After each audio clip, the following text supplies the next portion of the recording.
Olá, eu sou Conceição Santana, bem-vindos ao canal História à Vista. Hoje nós vamos conversar sobre o processo de imigração ocorrido no Brasil a partir do século XIX, analisando a substituição da mão de obra escravizada pela mão de obra imigrante, olhando o seu contexto social, político e econômico. Mas antes de começarmos a nossa aula, não esqueça de deixar o seu like, se inscrever no canal e ativar o sininho para receber as notificações de novos vídeos. Vem comigo!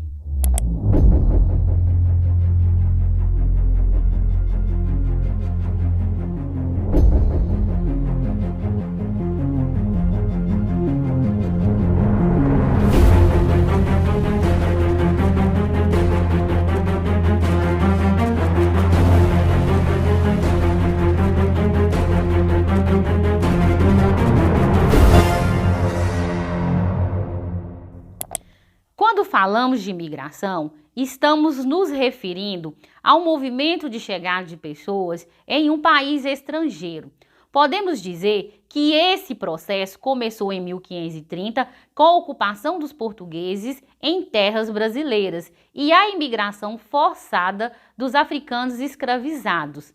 Mas hoje nós vamos focar na leve migratória a partir do Segundo Reinado, em 1840, com a chegada de italianos, alemães, suíços, libaneses, sírios, japoneses e famílias de tantas outras nacionalidades que vieram trabalhar no Brasil, sobretudo como mão de obra nos cafezais do sudeste do país. Estima-se que de 1850 a 1889, o Brasil tenha recebido aproximadamente 872 mil imigrantes. Vamos entender o contexto daquele momento. A Inglaterra havia abolido a escravidão em 1833 e pressionava o Brasil para acabar com a escravidão. O Brasil era um país agrícola e a principal base da economia era a produção de café, cuja mão de obra era escrava. A Europa estava passando pela Revolução Industrial, onde as máquinas substituíam a mão de obra humana, aumentando o contingente de pessoas desempregadas. Alguns países, como a Alemanha e a Itália, estavam passando por conflitos com as guerras de unificação. Os imigrantes viam no Brasil a oportunidade de melhores condições de vida e segurança.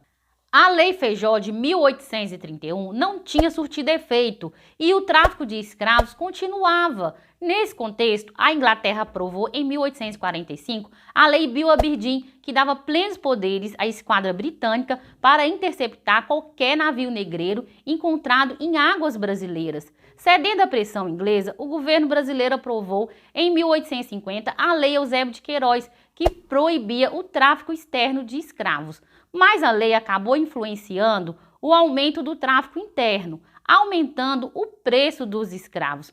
Apesar de não acabar com a escravidão, a lei era um aviso de que a abolição da escravidão iria acontecer. Preocupados com a provável falta da mão de obra, a elite agrária buscou na imigração uma solução para o problema. Alguns fazendeiros, em especial do Oeste Paulista, começaram a perceber que a mão de obra livre do imigrante era mais rentável que a mão de obra escrava, devido ao elevado preço dos escravos.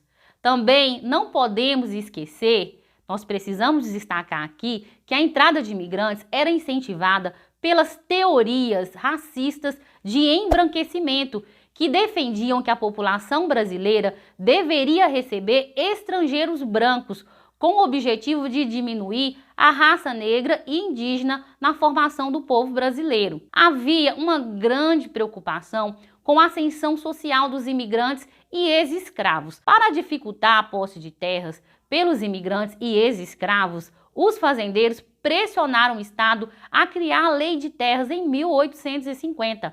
A Lei de Terras foi a primeira iniciativa do Estado em organizar a sociedade privada no Brasil. Até então não havia nenhum documento que regulamentasse a posse de terras. A partir da Lei de Terras, todas as terras que não tinham moradores em sistemas de sesmarias pertenceriam ao governo e só poderiam ser compradas. A lei era uma garantia que os imigrantes e trabalhadores livres seriam obrigados a trabalhar para comprar as terras.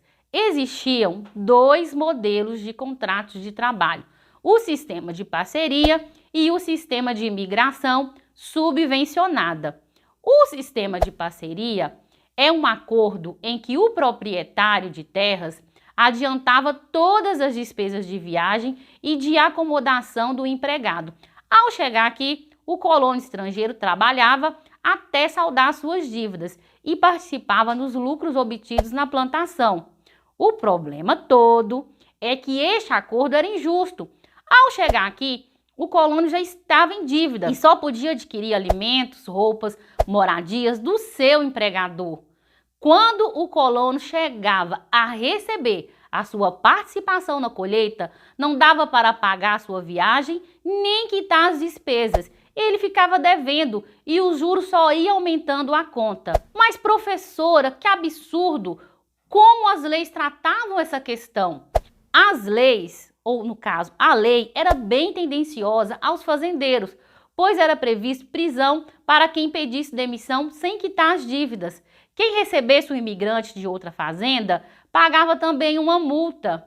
Vocês entenderam que o imigrante ficava refém do fazendeiro em uma espécie de escravidão por dívidas? Os fazendeiros tinham uma mentalidade baseada na escravidão, nesses padrões de maus tratos. Em razão disso, ocorreram revoltas dos imigrantes contra os proprietários, como a que ocorreu na fazenda de Ibicaba, em São Paulo, em 1857. A Alemanha e a Itália chegaram a proibir a imigração para o Brasil, medida que depois foi revogada.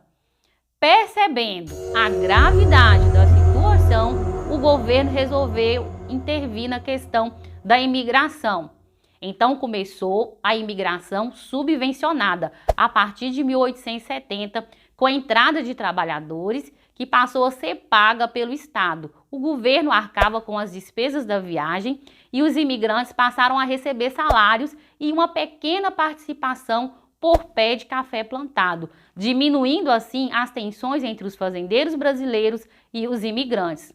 Podemos afirmar que o processo imigratório faz parte da transição do trabalho escravo para o trabalho assalariado, exercendo um grande impacto sobre as estruturas socioeconômicas do país, uma vez que ampliou o mercado interno, possibilitou o início do processo de industrialização, incrementou o setor de escolas, transportes e bancos, aumentou o processo de urbanização e introduziu novos hábitos na sociedade brasileira.